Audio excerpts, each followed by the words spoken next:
Namun betapa sayangnya Allah Subhanahu wa taala kepada kita, ya tidak hanya Allah berikan fitrah, tidak hanya Allah berikan akal.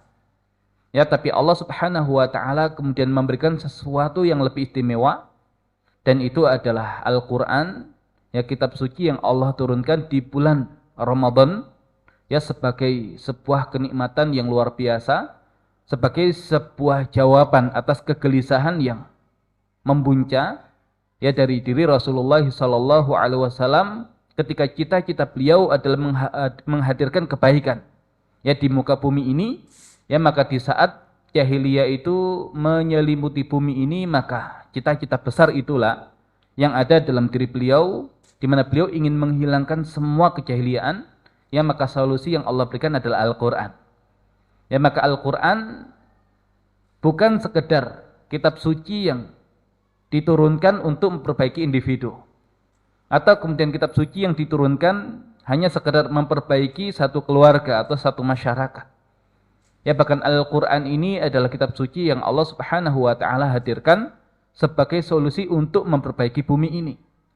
Maka orang yang beriman, orang yang Allah berikan nikmat Al-Quran, maka cara berpikirnya bukan hanya memperbaiki dirinya, bukan hanya memperbaiki keluarganya, bukan hanya memperbaiki masyarakatnya, tapi memperbaiki bumi Allah Subhanahu wa ta'ala. Walaupun ya semua dengan urutan.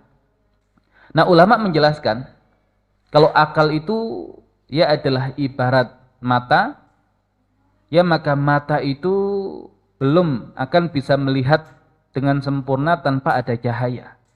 Dan cahaya itulah kitab suci yang Allah berikan, ya agar apa-apa yang tidak bisa dijangkau oleh akal, nah itu semua tergambar dengan sangat jelas, ya sebagaimana yang Allah Subhanahu wa ta'ala turunkan di Al-Quran.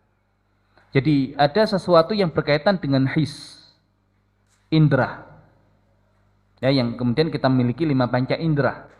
Ada sesuatu yang berkaitan dengan akal, dan sesuatu yang lebih luas lagi cakupannya adalah sesuatu yang berkaitan dengan yang ghaib.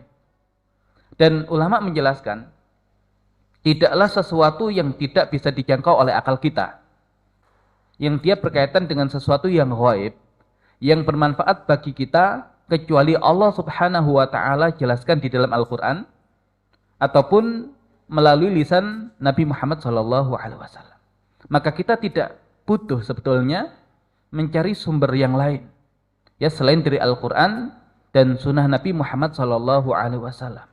Walaupun untuk memahami Al-Quran dan sunnah, ya nanti ada kriteria, ya ada syarat-syarat, tapi yang menjadi sumber utama ya adalah Al-Quran dan sunnah ini.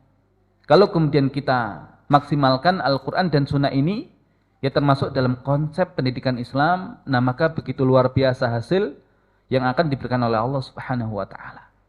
Nah, sehingga Al-Quran yang Allah Subhanahu wa ta'ala berikan, ya dia seperti cahaya yang dengannya jalan yang ada di hadapan kita tergambar dengan sangat jelas.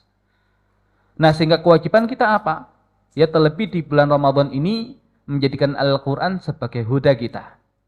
Ya, karena Allah Subhanahu wa ta'ala menyebutkan fungsi Al-Quran adalah huda linnas, sebagai petunjuk bagi manusia. Ya, juga Allah Subhanahu wa ta'ala secara khusus memberikan petunjuk, ya huda lil muttaqin, petunjuk bagi orang-orang yang bertakwa.